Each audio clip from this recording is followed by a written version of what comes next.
अपने विचार प्रस्तुत किए और मेरे मंत्रों की व्याख्या की। कुछ बातें विशेष हैं जो मैं कहना चाहता हूँ, ज़्यादा वक्त नहीं है, समाप्त होने को 9 मिनट है मेरे पास। तो हमारे प्रधान जी सुंदरपाल जी दक्षिणा देते हुए रवि जी को, और आप लोगों को जानकर खुशी होगी कि हमारे प्रधान जी श्री सुंदरपाल जी हमारी आज की जो ये आर्यवीर सेना है, जो ये बच्चे आए हैं, जो हर अंकल और आंटी को नमस्ते आंटी जी, नमस्ते अंकल जी कर रहे थे, और आपने अपनी आंखों से देखा कि जब बाकी सब जब बाकी सब मंत्र गति से मंत्र बोल रहे थे, तब ये दमदार तरीके से मंत्र बोल रहे थे। तो हमारे प्रधान जी इन सभी बालक बालिकाओं को अपनी तरफ से 50-50 रुपये पुरस्कार के तौर पे दे रहे हैं। करतल ध्वनि से धन्यवाद करता हूँ। और बच्चों, आप सब लोग एक एक करके आते जाइए, यहाँ आ जाइए, खड़े और कृष्ण का कृष्ण का आप लीजिए ना।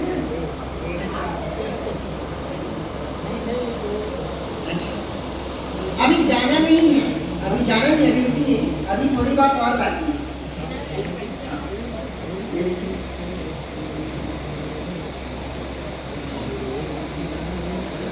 अभी बैठना नहीं है, वेट लक्ष्मी को मिल गया, वो दो अभी आ रहे हैं, एक और है। हाँ, लक्ष्मी जी आएगी। आप लोग बैठ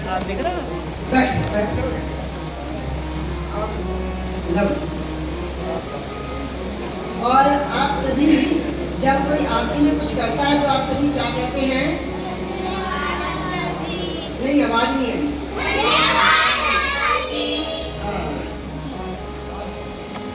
अभी तो ये बात आपको पता चली, इस बात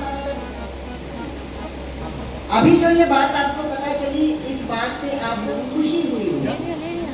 अब जो नेक्स्ट बात आपको पता चलेगी, उसे जानकर आपकी खुशी और बढ़ जाएगी।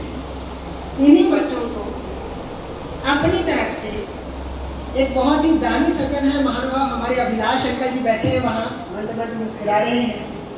वो भी अपनी तरफ से इन सभी बच्चों के लिए 700 रुपए का योगदान दे रहे हैं। करतल ध्वनि के साथ तालियां बचनी चाहिए आपको। तो बच्चे जो देखो, वो लोग अंकल जी है ना, अभिलाष अंकल जी, वो आज इतने खुश हुए, 2 शब्द बोलेंगे। उन्होंने अपने शब्दों से मुझे कहा, बड़ी खुशी हुई है। उन्होंने मुझे यही कहा कि मुझे बड़ी खुशी हुई कि छोटे छोटे बच्चे आज ये बोल रहे हैं। बड़े बड़े साधन संपन्न परिवारों के बच्चे ये चीजें नहीं सीख पाते हैं, और ये जहाँ से आए हैं ना, शायद उनके घर में उतने साधन नहीं होंगे, लेकिन फिर भी ये वहाँ धोबियाने से ये यहाँ पहुँचे हैं और पहुँचकर सेवा भी करवाई है और मंत्र भी बोल रही है। अंकल जी बहुत खुश हुए और उन्होंने हमेशा की तरह इस बार भी अपने दानव स्वभाव के कारण इन सभी बच्चों ने अपना योगदान दिया, और हर बार देते हैं। पिछली बार भी जब मैंने प्रेजेंटेशन दी थी, तो सबसे पहले जिसने हाथ आगे बढ़ाकर कहा था, पंडित जी करिए, जो कर रहे हैं बहुत अच्छा काम है, ये मेरी तरफ से योगदान है। मैंने ये भी कहा था कि अगर इतने की जरूरत नहीं पड़ेगी, कहते तो क्या हुआ, हमें पता है आपके पास जा रहे हैं, ठीक है, आप करो, लगाओ, और भी किसी साधन की जरूरत है तो हमें बता देना। ये कहने वाले हमारे अभिलाष अंकल जी। मैं एक बार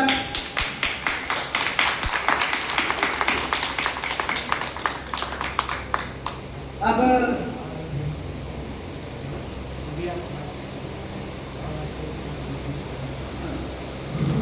चलो, मैं आपको बताना चाहूँगा कुछ 2-4 और बातें हैं। मैं आज भाषण दे नहीं पाऊँगा, वो इतना सारा कोठा लेके आया था, बहुत कुछ कहना था मुझे, लेकिन वो बातें आज पेंडिंग रहेगी, क्योंकि मैं इसको अगली बार में रखना चाहूँगा।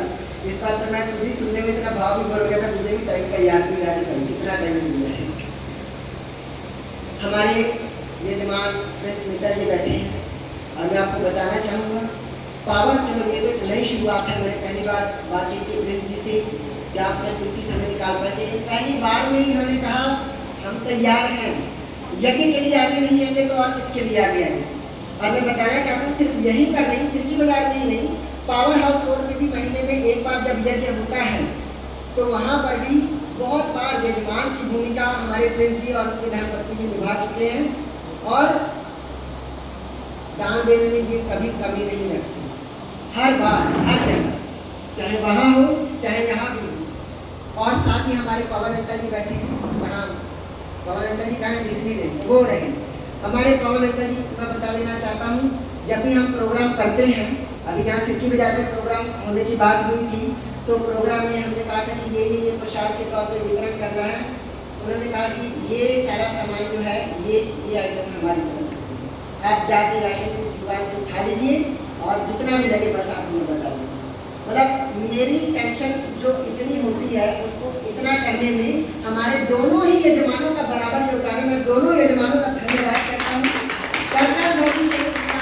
धन्यवाद करता हूँ। और मैं सबसे ज़्यादा धन्यवाद करूँगा आप सब लोगों का, विशेष तौर पे हमारे सुंदरपाल अंकल जी बैठे हैं, हमारे भगवान दास जी बैठे हैं, महानुभाव हैं, हर बात के लिए आगे रहते हैं। और सुंदरपाल अंकल जी ने तो कहा, जब हमने ये पहली बार सोचा कि इसको आगे बढ़ाना है, उन्होंने कहा कि आप बढ़िए तो सही, हम आपके साथ हैं। और अब मैं एक शख्स का और नाम लेना चाहूँगा, और ये शख्स मैं सिर्फ नाम नहीं ले सकता, मुझे थोड़ा बताना होगा कि ये शख्स है कौन, इसकी महानता क्या है। मैं जो आज यहाँ पे खड़ा होकर भाषण दे रहा हूँ और जो किताबें आप देख रहे हो, ये जो किताबें आप देख रहे हो, ये कितने प्रकार की किताबें आपने विवेचना नहीं सुनी होगी इसकी।